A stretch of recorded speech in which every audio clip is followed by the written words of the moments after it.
welcome to the Actual Tech Media EcoCast. My name is Jess, and I am excited to be here with you all today. But before we jump into our content, I have some basic information that I want to cover with you. All right, let's kick off our day here today by taking a quick tour of your audience console. And we're going to start with the questions window. So if you haven't already said hi, there is a whole audience of cool humans out there, so reach out and give a wave to the other members of the Actual Tech Media community. Now, keep in mind that if you do have any technical issues today, a browser refresh is going to fix just about anything. But if those tech gremlins are clinging on today, no problem. Just throw a comment in the question section and our crew will be there to help. We also want this to be an informative webinar for you, so throughout today's EcoCast, we hope you'll get engaged and ask all your burning questions. Not only will we have team members responding to you over a live chat, we will also have a dedicated Q&A session at the end of our presentations. Now, if we don't get to your question during the live webinar today, don't worry, because the awesome experts that we have here with us will be following up after we wrap. All right, next up, there's going to be lots of cool aha moments on the EcoCast today. And if you want to share those with your community, we've made it nice and easy for you. You can use the Twitter button right there in your audience console, and the hashtag for today's EcoCast will be automatically added to your post. All right, our last stop on this guided tour, be sure to check out the handouts tab for some awesome resources and takeaways from our speakers here today. We have an info pack collection, solution briefs, white papers, data sheets, free trials, ebooks, upcoming webinars, and more. So many great resources, so be sure to go explore. Now, if that wasn't enough fun, we also have some exciting prizes that we'll be giving away throughout today's EcoCast. I'm going to tell you a bit more about those later on, but a few quick reminders for you all. First, you do need to be here live in attendance at the EcoCast in order to qualify to win a prize, and we will follow up with all of you after we wrap. Now, all winners must submit an IRS Form W-9 to Actual Tech Media, and all winners must meet the Actual Tech Media prize terms and conditions. Now, if you don't know what those full T's and C's are, that's fine. We've got the full thing for you. Just head on over to that handouts tab, click in, scroll down to the bottom, and you'll find them waiting for you there. Now, the absolute most important thing to remember is that we love getting all your insightful questions during these live webinars. In fact, we love it so much that we actually have a special additional prize for all you inquisitive folks out there. So in today's EcoCast, we will be giving away a prize for the best question asked in each of our live sessions. Now, the expert speakers and teams will review all questions asked after we wrap the webinar, which means that even if your question does not get read out in a live session, there is still a chance to win. If you are a lucky winner here today and you would like to donate the value of your prize, we have several wonderful organizations that we partner with. So let us know when we follow up about your big win, and we'll get that rolling for you. Again, we are so happy to have you all here with us live at the EcoCast today, and we want to keep that good feeling going, so let's connect on social media. Reach out and connect with Actual Tech Media on Twitter and on LinkedIn. We have lots of great content, and we always want to hear from you.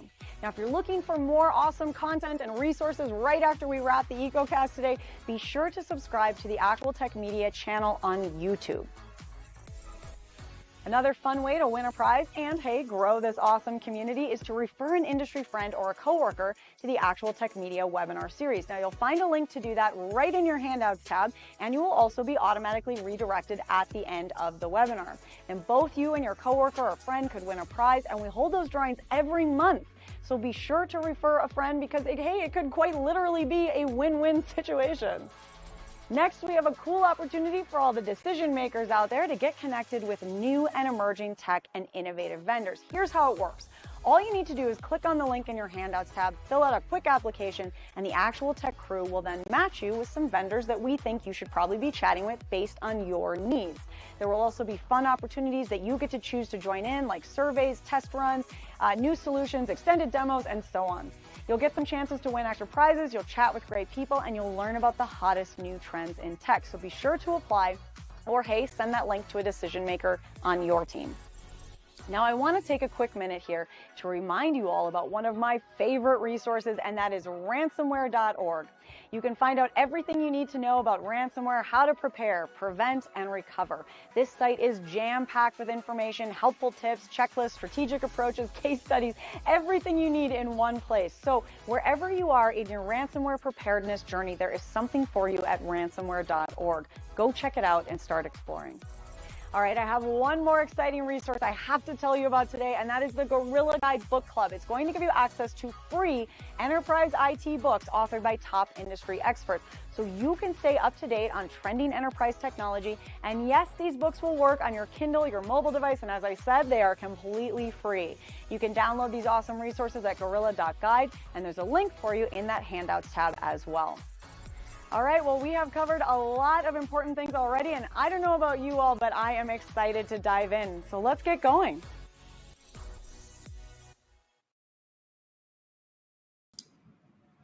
All right, folks. Hi and hello. It is time to jump into the good stuff here because today we are talking about how data enables automation and operational efficiencies. Now, we hear this all the time, right? People say data is king. And I think we all know the absolute gold mine, the wild and amazing things that are powered by good data, scalability and personalization, enhanced security, growth and expansion, all the best things. But, whether we are talking about high-level company goals or internal processes, this data is only valuable if we're actually leveraging it, right? So that's what we're going to dig in today, how to get the most out of your data.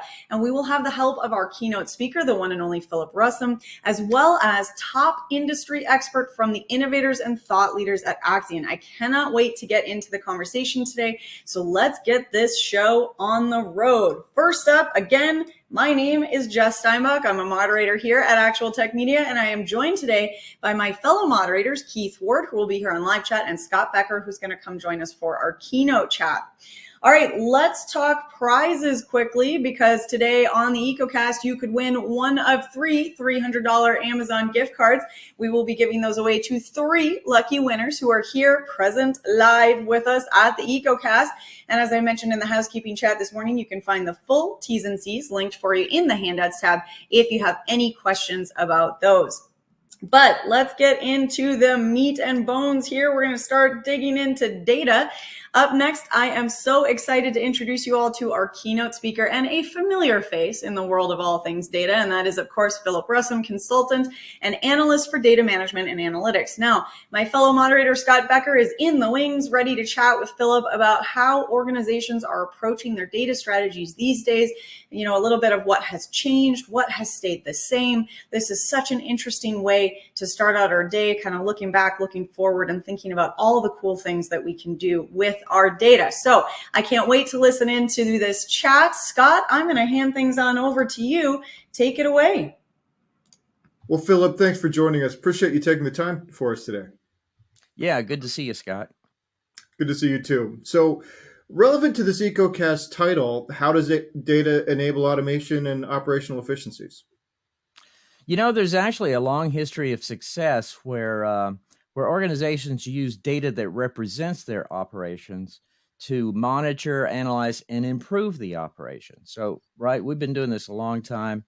And for example, I used to work in manufacturing, and this is a place where you need data about everything. You need data about unit yield on the production floor. You need information about quality assessments of supplies that you're using to assemble products. You need information on the outbound side. For example, are we going to be able to schedule this load that has to go out today? Do we have enough trucks and rail cars, that kind of stuff? And so that's, you know, those are common business questions you have to deal with operational data in manufacturing. But, you know, in other industries, there's all kinds of information about in more of a customer-facing organization. You want to know how many new customers are we closing today? Are we on schedule for that quota, and so forth? So you get the idea. We've been doing stuff like this with operational data for quite a long time. But of course, in more recent days, we have modern technologies that help us do it a different way. Gotcha. Yeah. So those are some good examples there. But how's operational data collected and delivered to the users who need it? Yeah, I got to say that old-fashioned stuff like business reporting is still part of the mix. Later, we'll talk about how that mixes up with, newer stuff like artificial intelligence. But, you know, basic business reporting continues to be the most commonly used way to deliver a wide range of operational data and other data types too to a wide range of employees who need to consume those reports and get the numbers and so forth out of those reports that are relevant to them. And likewise, there are newer things besides reporting. I personally think of the management dashboard as an evolution beyond the report, right? And so, again, business reporting still with us. The management dashboard is too. Gotcha. And do companies and other types of organizations need these older forms of business intelligence or analytics, given that many of the newer forms of analytics are coming down the pike? Yeah, users often ask me this question or some kind of similar question like, will the new stuff in IT replace the old stuff? And the short answer that usually applies to most people's situation is you will probably need to support multiple generations of data and analytics technology. And there are names for this. I think Gartner used to call this bimodal IT, where you've got older generations and new generations sitting side by side. And why is that? Well, I think one reason is that the old stuff, like the reporting dashboards I mentioned, other really well-established stuff like online analytic processing. A lot of organizations have been doing statistical analysis for decades, right? So the one thing is that the old stuff, it's still valuable, it's still relevant. And in fact, your organization may have a large legacy of solutions that are based on these technologies. And don't be surprised if you have colleagues who depend on older technologies and they're not eager to let go of them. Another reason for the old and new sitting side by side is that the new stuff, and I'm thinking about self-service data and analytics plus upcoming stuff for predictive analytics. This new stuff, they are a good fit for how many organizations want to manage, optimize, and automate their businesses today. So furthermore, I'd say that old and new data and analytic methods tend to be complementary. So it's not really a matter of one replacing the other. They actually provide different value propositions. So I think it does make sense for most organizations to have old and new so that their arsenal of information and analytic solutions are as complete as possible. Okay. Yeah, and I see your point about doing it all, older methods of data and analytics plus the newer complementary methods. But that is a lot to manage. So what are some priorities that can guide user decisions about which new methods to add? Yeah, that's a good question. And I'll give you a rule of thumb that I think works really well in a wide range of situations. If you're a technical professional, say you're in IT or you more specifically work on a data or analytics team, if you're that kind of technical professional and you're supplying data and analytic solutions to your internal customer, your business colleagues, it's best to be very demand driven. And in other words, we don't deploy technology because it's kind of a fun or new thing. No, you should really get to know your colleagues, hear what they need. And all of you should keep in mind what are the goals of the business. So ideally, you're going to provide data and analytic solutions, whether it's for operational data or other things, that align with business needs and the needs of very specific user constituencies. For example, I do review a lot of project plans. And so I do regularly see somewhat technical business people exerting whatever influence they've got to get what they feel they need most. So a demand I hear from a lot of business users is self-service access to data. And so business users typically need self-service tools for creating data visualizations and analytics. Plus, those tools should help them to publish the data products that they create in a self-service fashion. Excuse me. And that's so that these business users working in a self-service fashion can share the data products that they've created with their colleagues who may need those as well. Now, here's a different example. There's another highly influential user group I see regularly, and that is the data scientist. Data scientists need self-service too, but they also need specialized tools for advanced analytics. And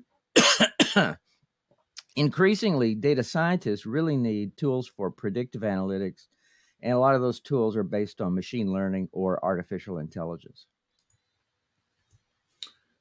Gotcha. I appreciate that rule of thumb. We always like rule of thumbs here. So you've mentioned a lot of tool types for reporting and analytics with operational data.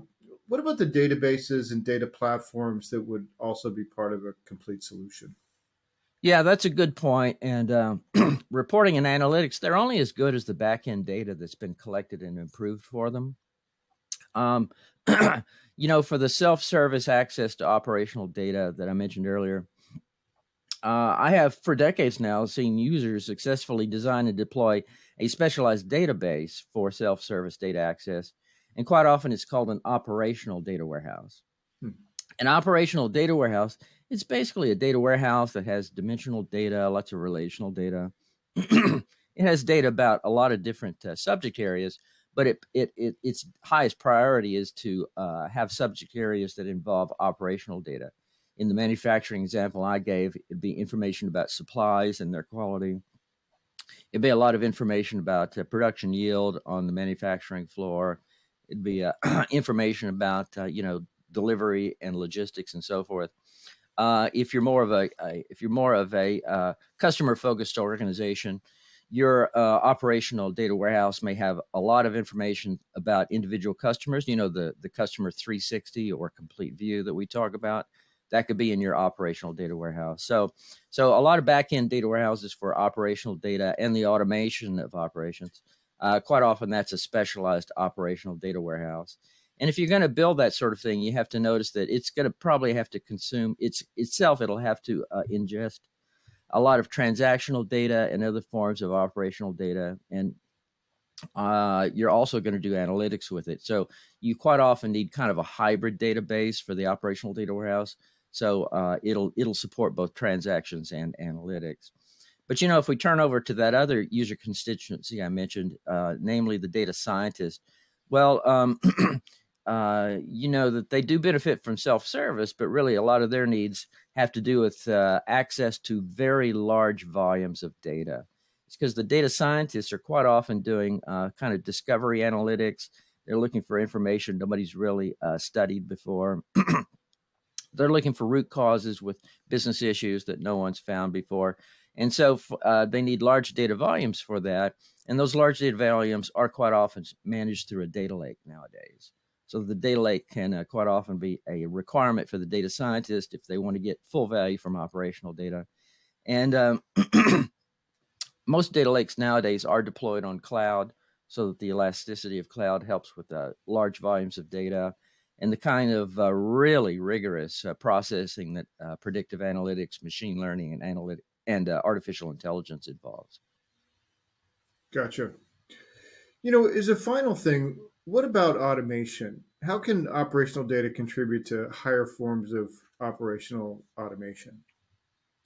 Yeah, a lot of the examples we're talking about is sort of looking at data after the fact, and that's the reality with reporting, management dashboards, even self-service. That data is at least a day old typically. But another driving force is that with operational data, we want to push closer and closer to real time. We want to know information about operations as soon as some task is completed in operations. For example, I worked in manufacturing where if there were problems with, say, some bad lots that came onto the production floor, you want to be able to shut down manufacturing long enough to figure out what the bad lots are and get those off, bring in quality supplies to replace them, and so forth. So in the past, that was just people looking at numbers manually and so forth. Today, we can use analytics that is embedded in shop floor applications, and the analytics can be programmed to spot problems and to actually make decisions. So in a nutshell, if you want to enable some of the decision making, especially time-sensitive decisions that are common in operations, then some kind of analytics is the way to go. And we do see analytics being embedded in operational applications that are being used for operations. And this ranges from shop floor applications in manufacturing, where an embedded analytic algorithm can actually stop production for a moment. It's also common with a lot of your customer-facing interactions. For example, if you have a customer experience that's ongoing, before you say authorize a new loan or something like that to a customer, you want an analytic algorithm to check certain aspects to make sure that their credit is still in good standing and that sort of thing. And so we see more and more analytic algorithms actually making decisions about approving loans. We see similar approval processes in the insurance industry, right? So operations gets more and more automated all the time.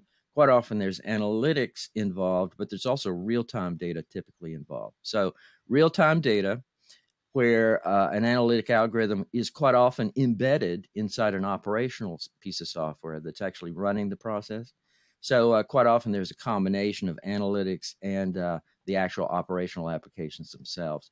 So that's one of the more exciting areas where we're seeing more true automation, where it's not just people doing things manually, it's also software actually making business decisions for us.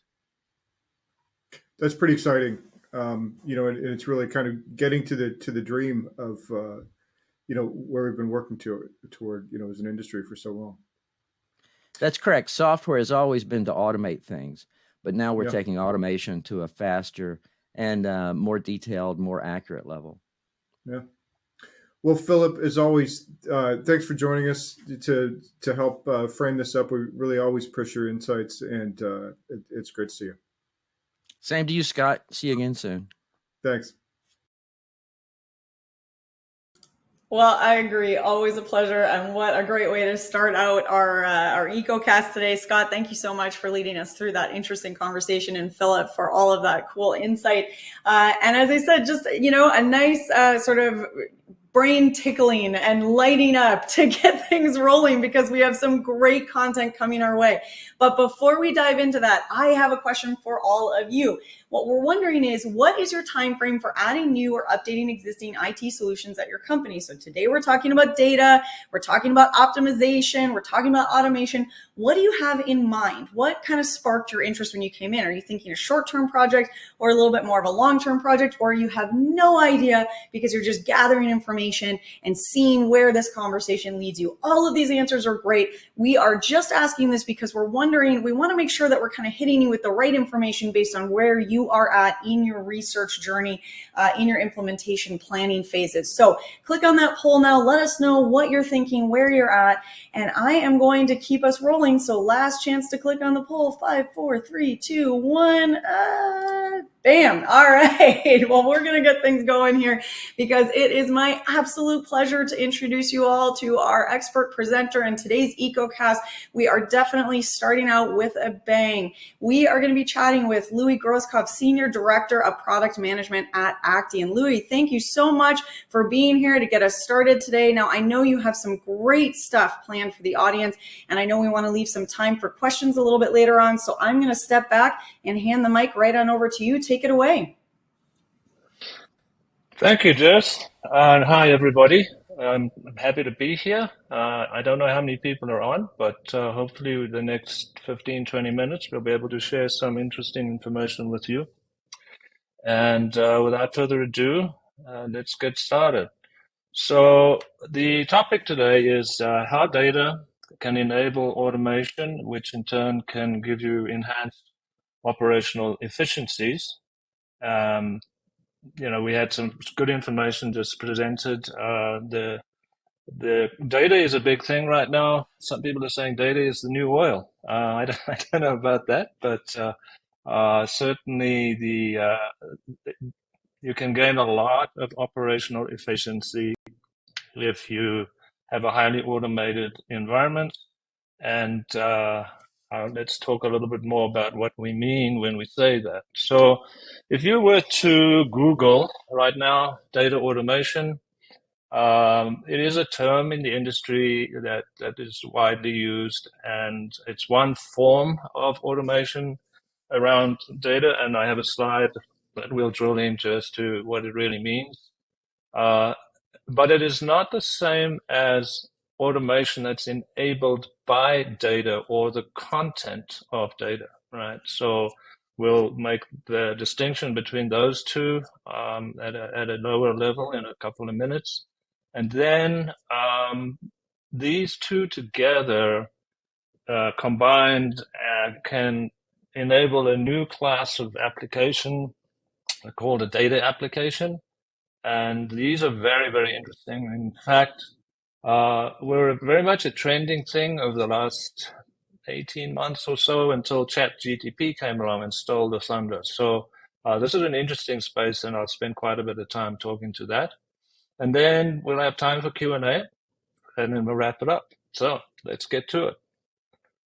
So as I said, if you Google data automation, you're going to find something that talks about the process of getting data from somewhere to somewhere else. And typically it would be through what's called a pipeline. The pipeline has many moving parts, but you would start by doing data ingestion. And that is literally picking up your source data from one or many sources.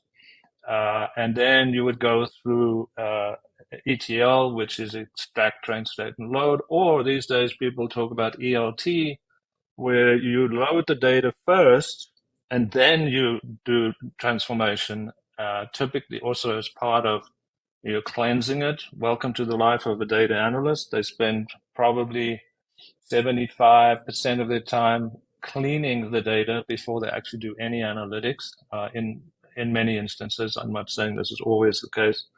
And also, you want to make sure that you've got data quality. And when I say that, let me think of an example. So, I don't know, let's say you automatically build profiles for people as the data flows through the pipeline.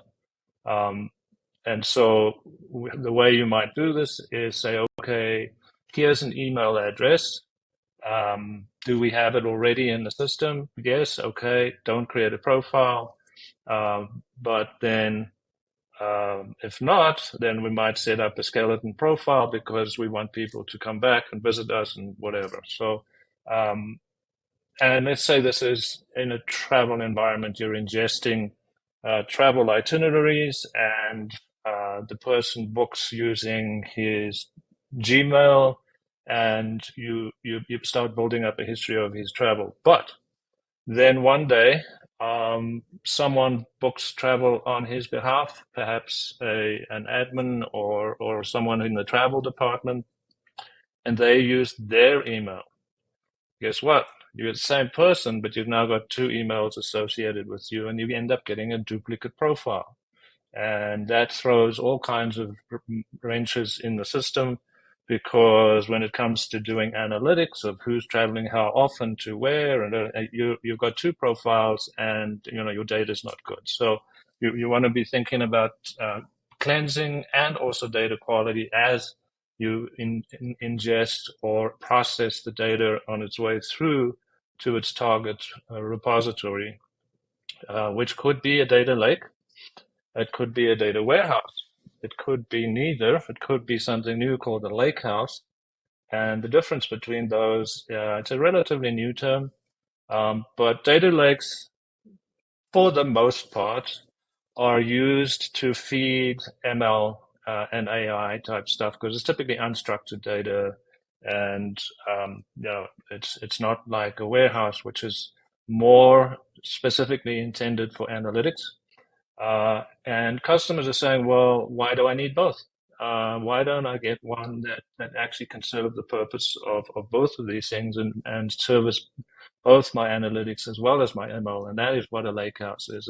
It's a new type of repository that can reduce the redundancy of having multiple ones. But anyway, so that's where your data ends up, is in some kind of target repository. And this notion of data automation is about making this a touch-free process, right? So it may start with a automated workload that kicks off at midnight every night, runs through your source data repository, picks up deltas, sends them through the ETL, goes through whatever processes you have in place, and boom, in the morning you've got a refreshed repository, warehouse, whatever it is. And if this is a repeatable process that is automated, then nobody has to touch anything. The systems take care of it. If that jobs fail, they can back up a step or two and restart, and all of this happens in an automated way. And that's what this term data automation is about. It's about this whole going through your pipeline and getting your data to where it needs to be without anyone actually lifting a finger or touching anything. And that's very good, because that means with no human intervention or any other kind of manual intervention, you always have a fresh set of data upon which you can then run your analytics and get good insights and make business decisions, right? So this is one way of getting automation to be your friend, and the output of it is enhanced operational efficiencies. So that's the topic of data automation. Now let's move on to a different kind of automation, which is automation which is enabled by the data itself, not the process of getting the data somewhere, but what the data actually is. And so we have new kinds of decision support systems.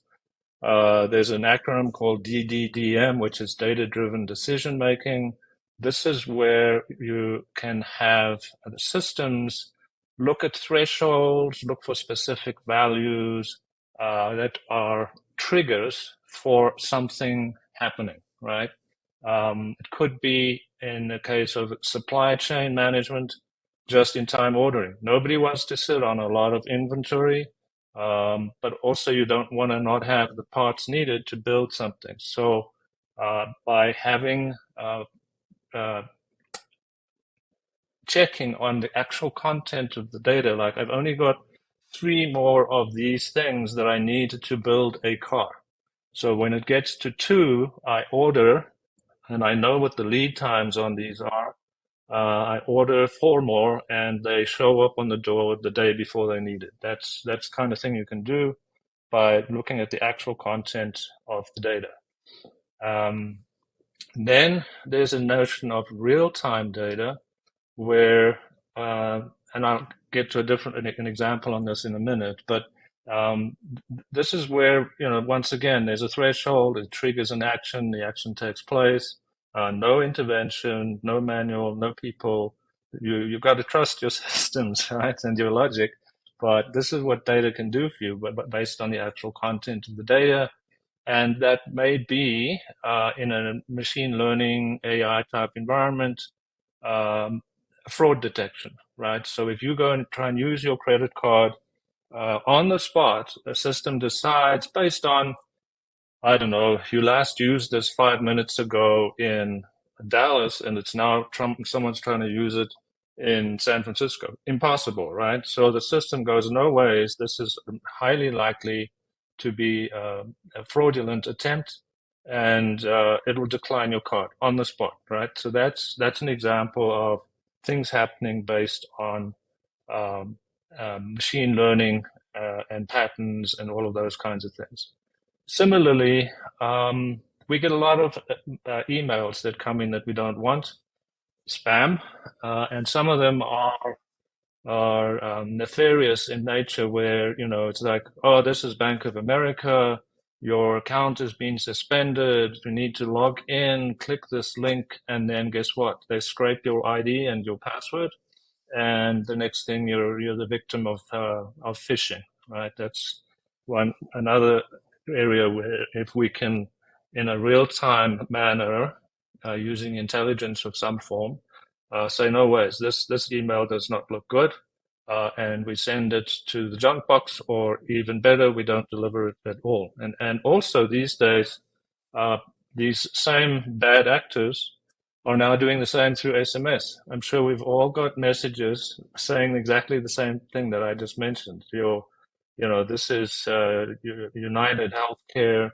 You have to log in right away, and it's got a little bit.ly URL, and that's a sure sign of, by the way, that an SMS message is suspicious, is that it has a URL, and if you do click on it, it's going to ask you to enter an ID and a password, which will be captured, and you will then be subject to fraudulent activities. And then also, the next example I have here is IoT, where out there on the edge, as they say, decisions are being made all the time based on the real-time data. And I have a little picture of an automated vehicle that drives itself.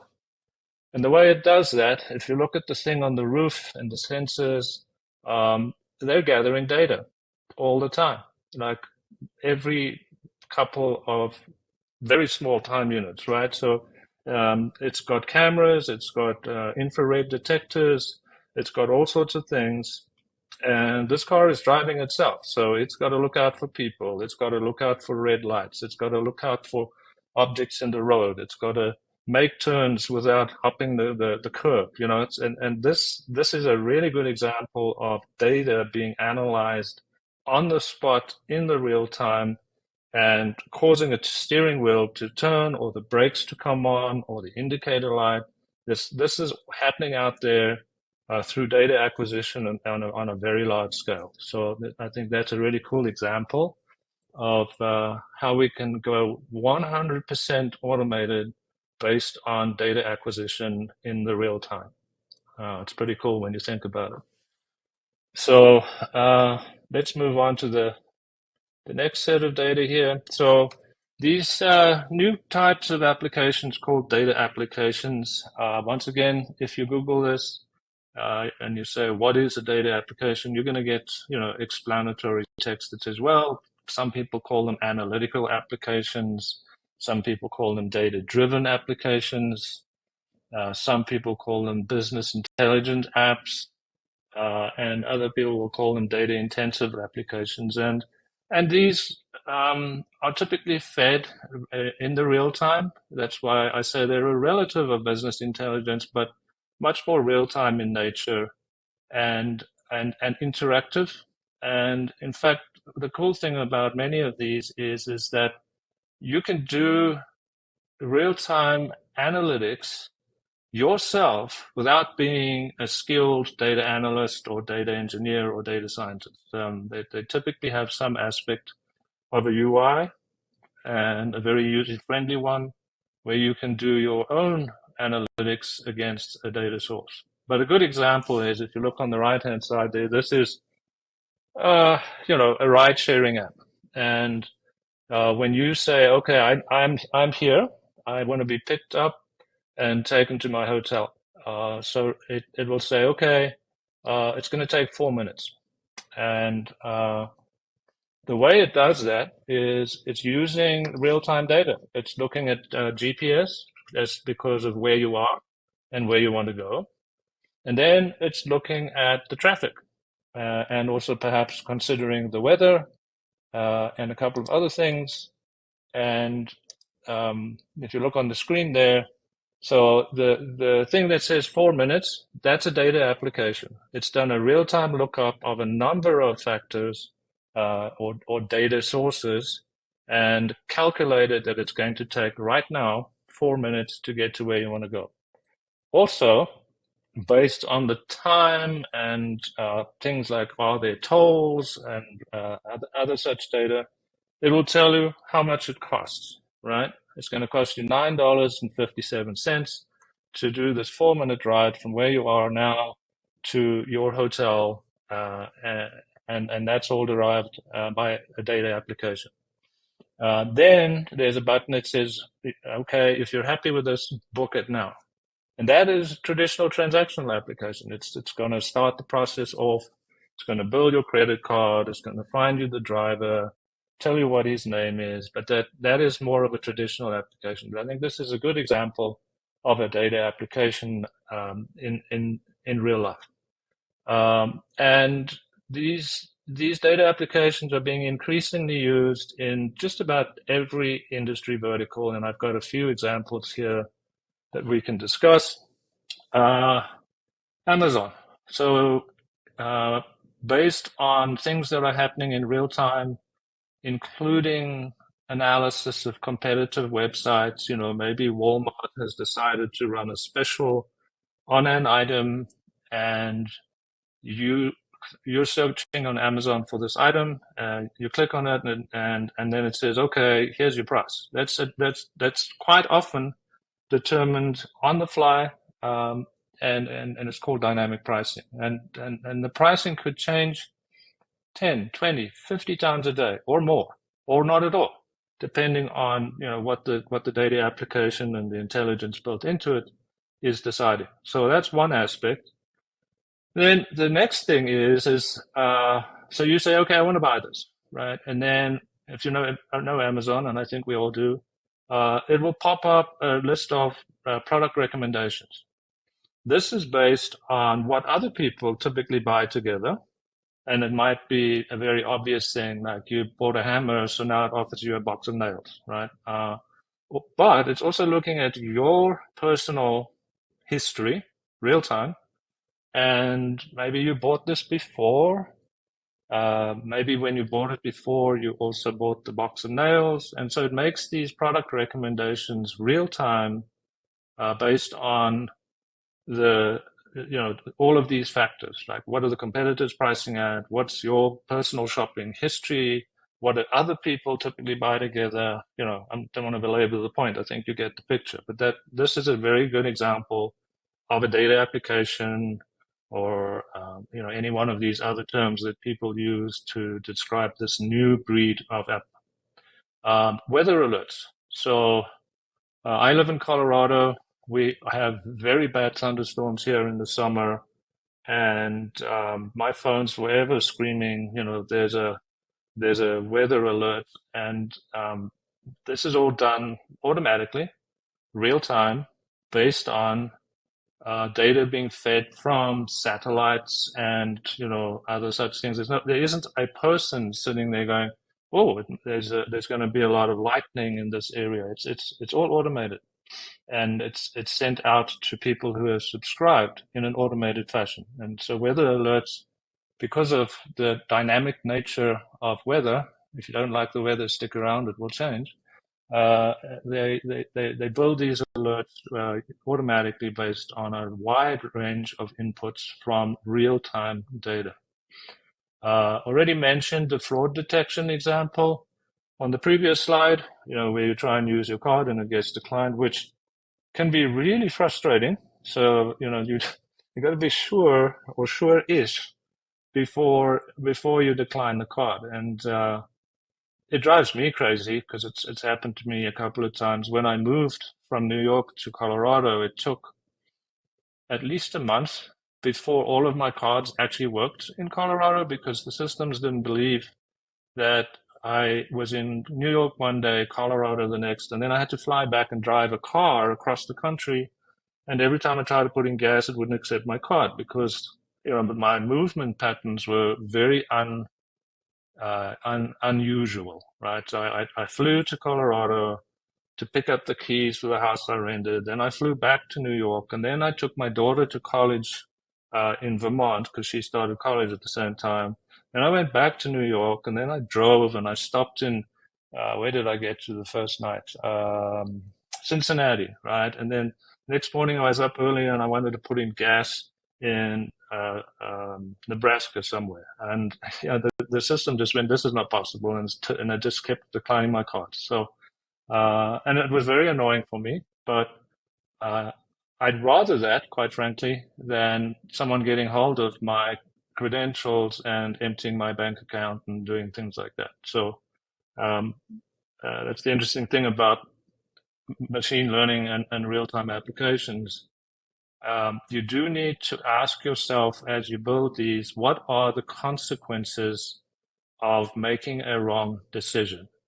So clearly, if you're doing something that's life-threatening, you do not want a machine deciding to do something, because the consequence of getting it wrong, if your ML has an hallucination or you set the triggers too low, you do not want to do that, right? So you always got to ask yourself, what's the consequence of my automation making a decision and it was wrong, right? That's a very key point. Another example is a riff on fraud, cybersecurity. We have automated systems that are real time, are monitoring all sorts of activity and, looking for signs that someone's trying to hack you or do some kind of denial of service.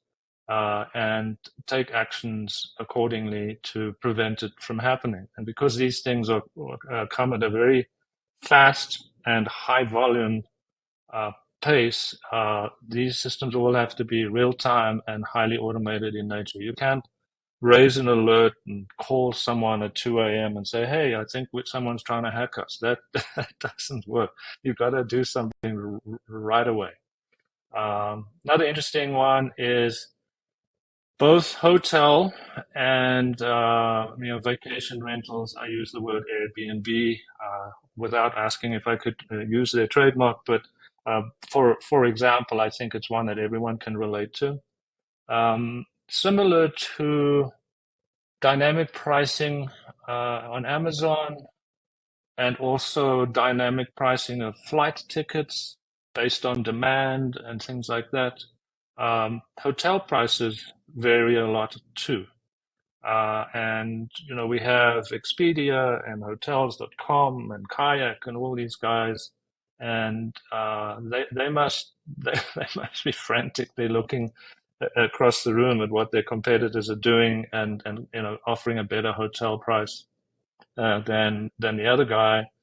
And then of late, Marriott, for instance, guarantees that if you book direct through them, they will actually give you a better price than any of the other guys, right? And they're able to do that through very sophisticated real-time data and analysis. That's what drives all of these things.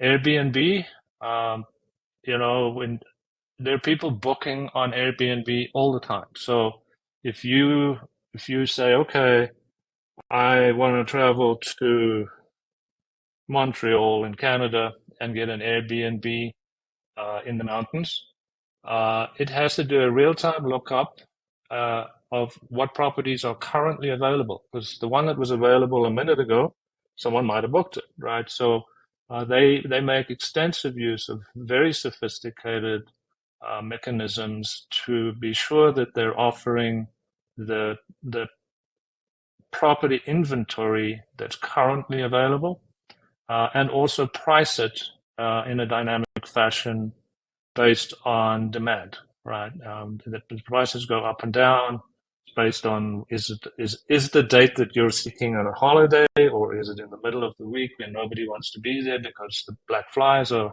carrying people around, whatever.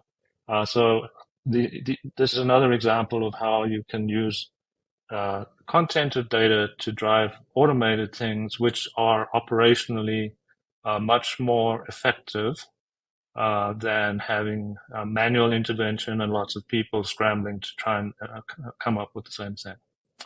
And then one that I found quite interesting as I was putting this together, in big league sports these days, the guys have all got their headsets on, and coaches are actually making calls based on data, which includes, what did the opposing team do the last time they were faced with this situation? It's like, a dumb example is run left instead of right. It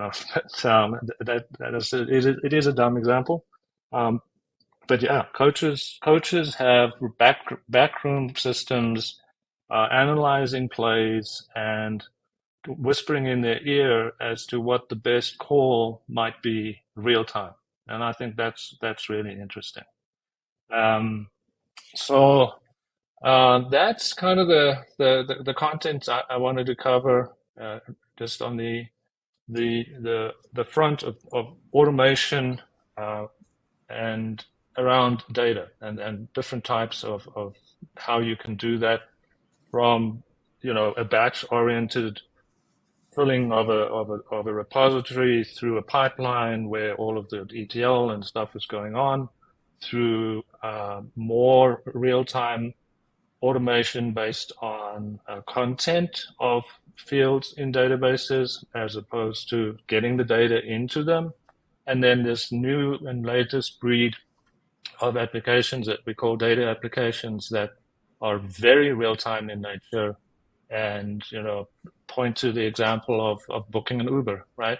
It's all happening on the fly based on many, many sources, including GPS, traffic, weather, one-ways, construction, all of that stuff. And that's how they can say it's going to take this long, and this is how much it's going to cost. So that's what I wanted to say today. I believe we've got some questions. Yeah, we're going to jump into some questions here. Thank you so much, Louis. What a great presentation. I'm just going to move us over to a quick poll question for the audience out there before we get into the Q&A. And what we're wondering is, what is the additional information you would like to get about the Actian solution? So obviously we got some really interesting real world examples of data and data automation and all the ways that we're seeing that in our lives today. And when you're thinking about all of this and you're obviously your brain is all lit up and you're ready to learn a little bit more, this is a great way to make sure that you get the information that you need, because Actian will send it right to you. So you can cut your, one task out of your day. You don't have to do any research, just click on that poll and they will follow up and make sure you get the information that you're looking for. So while you're doing that, we are going to jump into some questions, and I want to let you know that you're getting a few high fives from the audience here. We've heard from Kibbit, from Donald, from Bridget, all chiming in to say great presentation, how much they enjoyed it. So Louis, thank you very much for that. You ready to take some questions here? I am, and thanks so much, guys. Hopefully you found it interesting. I think the kudos are rolling in. There's a very excited and engaged audience out there today. Okay, right, so let's see if there are any questions. Let's deal with them. All right, we are going to start with this one here. Can you talk to us a little bit about, this is actually a really interesting one. We had an audience member wondering about the overall market, and especially when we're looking at data and automation. Can you talk to us about where the market is in this space? Yeah, it's kind of all over the map, really. If you look at where I came from, well, one of the reasons I know a lot about data is that I've been doing it for many, many years. I started out when relational databases would twinkle in someone's eye, right? And now they're ubiquitous. And I would say the market for traditional relational databases is static. There's not a lot of competition between Oracle and IBM and others anymore. The customers have them, they use them, they work well, they've been proven over many years, they're stable, they've been tweaked to perform well. It's a great place to have a lot of your data. Don't for a moment think that you have to throw away all of that to get to a new place. And we, like others, have a very large customer base running an industry leading offering in the form of Ingress, and people continue to use those. So that's one aspect. It's a stable market. Warehouses have been around for a while, and there are a lot of good vendors, including ourselves. If you're looking for a warehouse to do analytics on, and also data lakes are a thing. They typically are fed by large amounts of data through very fast mechanisms into very fast databases, which typically will not be structured data. There will be NoSQL type databases, and of which there are many.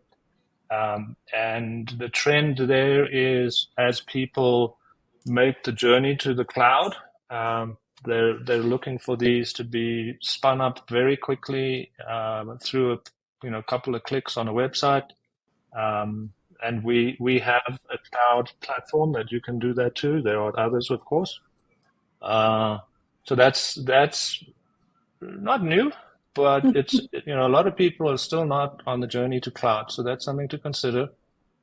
Is if you want to move to the cloud, you want to be able to do it very easily, and also in a way that you are in control of your costs. That's a problem with some of the cloud-based offerings, is they very rapidly become very expensive, and it's actually causing a little bit of cloud aversion. We speak to customers all the time, and people have realized there's a time and a place for data everywhere. And a high percentage, and this might surprise some people, a high percentage of all data is still on-prem, transactional data. The cloud's being used for more modern applications and also analytics. We have a very strong cloud-based analytics offering, as do others, but a lot of the traditional legacy, more security sensitive in the case of pharma and financials and healthcare, it's all in traditional databases on-prem. So that's kind of the lie of the market. There's the old, there's the relatively new, and then there's this cutting edge new stuff that I just spoke about. So that's kind of the landscape. And you should ask yourself, where do I want to go? And what are my options, right? Do I stay where I am? No one's forcing you to go anywhere, but this real-time stuff can only be enabled by newfangled systems. Well, I think that's some great advice for everyone out there. And honestly, Louis, I wish we could keep going, but we're a little short on time now. So I'm going to ask you to wrap us up by letting the audience know, if someone out there is really interested in getting started with Actian and wants to learn a little bit more, what do you recommend as the first step of that process? I would say to you, I'll draw an analogy to motor racing. I used to race motorcycles. Speed costs money. How fast can you afford to go, right? and really that's it. It's like, how big a bite do you want to take? Which systems do you want to, modernize and enable, and do a lot of research, right? There's a lot of offerings out there. I would say have a good look at what you already have and what seems to be the most compatible with that. It might be from the same vendor, for instance, but yeah, this is a big move. It takes time, and you need to plan and think about what you want to do very carefully, and always be mindful that speed costs money, and you can only afford to go so fast. That is some excellent advice and a great analogy. And do you recommend is visiting the website, reaching out to a sales rep? What's the actual foothold into Actian there? We are waiting for you to call, right? We can offer you free trials. You can request for an engagement with someone in sales through the website. There are many ways of getting hold of us. And if none of those work, look me up and reach out to me on LinkedIn, or send me an email. I will make sure that we get you started. That's perfect. So that is Actian.com, or it sounds like you can email at info@actian.com, and that's ACTIAN. So INFO@ACTIAN. Info@actian.com is a good email, or visit the website as a good place to get started. That'll get you going. That'll get you going. So thank you all. It was. I'm honored to be able to have spoken to you all, and hopefully I made at least one statement that made sense. I think you made many statements that made a lot of sense, and you certainly got all of us kind of lit up and thinking about things today, Louis. I really appreciate your time. Cool. Thank you so much for joining us. Right. There you are. Thank you. So sorry, team, as I'm coughing here. I also want to send a thank you to all of you out there in the audience for clicking on the poll and letting Actian know how they can follow up with you. Also, big thanks to everyone who asked a question today. We got some great questions coming in, and that always is so wonderful and engaging. As I always say to you, it brings up the whole energy of the conversation here. So thank you to all of you for being active participants in this exciting data-driven conversation that we got to have today. Now, I know before you guys take off, we're going to give away a prize, but I also want to remind you to head on over to the Handouts tab. So in the Handouts tab, you're actually going to find 3 takeaways here from Actian, another great way to kind of get started and learning a little bit more. There are 2 product overviews, one called Avalanche Cloud Data Platform that's going to explore how you can make data easy and accelerate time to value for your data. Obviously, a very important thing to be learning about, so spend some time reading that product overview. Also, Data Connect Integration Platform, a solution that will empower anyone to integrate. So that's a great place to start. And if that wasn't enough, there's also a super interesting data sheet, Avalanche Cloud Data Platform. So snag all of those. Make sure you've got them downloaded, saved on your computer before we close out the webinar today, because you will want those to follow up, I promise you. All right, well, let's do a prize giveaway. I'm going to give away 3 of those $300 Amazon gift cards. A quick reminder that you do need to be here live and present with us at the EcoCast in order to win. So our lucky winners here today are Bryant Godfrey of Idaho, Joshua Tull of Kansas, and George Tarani of New Hampshire. I'm going to do that whole list one more time, so stay tuned. That is Bryant Godfrey of Idaho, Joshua Tull of Kansas, and George Tarani of New Hampshire. Now, speaking of prize giveaways, maybe a little bit of a different vein, I do want to let you know that there is a free trial of Actian Data Platform that is available to you, and that is at actian.com/avalanche-try-now-start-free/ I'm going to go ahead and post that in the chat so you do not have to remember or take my word for it. Hang tight. There it is. Okay, so there's your other prize giveaway of the day. You can get that free trial from Actian, so go check that out, folks. A great way. Again, the best way to get to know a solution is to really get your hands in and start test running it. So head on over and check that out. All right, well, to Bryant, Joshua, George, congrats on your gift cards, and to all of you out there, congrats on all the content takeaways that you've got in your brain and in your inbox now. Well, if you are sitting out there on the EcoCast today and you're thinking that this has been a lot of fun and maybe you have a story that you would like to tell, we would like to hear that story. So please do shoot us an email. That's connect@actualtechmedia.com and get the conversation going. Scott, myself, Keith, we would all love to chat with you. So send that email and let us know what kind of story you want to tell on an EcoCast, a MegaCast, a webinar, and we will be here to help you out with that. All right, well, folks, that brings us to the end. Short and sweet today, but definitely packed a punch. And I want to send a big thank you to our speaker here, to Louis, to Philip, and especially to Actian for making this EcoCast possible. A big special thank you, as always, to all of you. As I said, asking great questions really brings up the energy, brings up the flow, and makes the day a little bit more engaging for all of us, right? So thank you so much for sitting in, listening, and brainstorming some innovative ways that we are leveraging data and that we can and should be leveraging data if we're not already using them. I hope that maybe you're feeling fired up, a little more informed, a little bit better equipped to tackle some of those changes that you might be dreaming about at your organization. But best of all, and as always, I hope you had a little fun with us here today.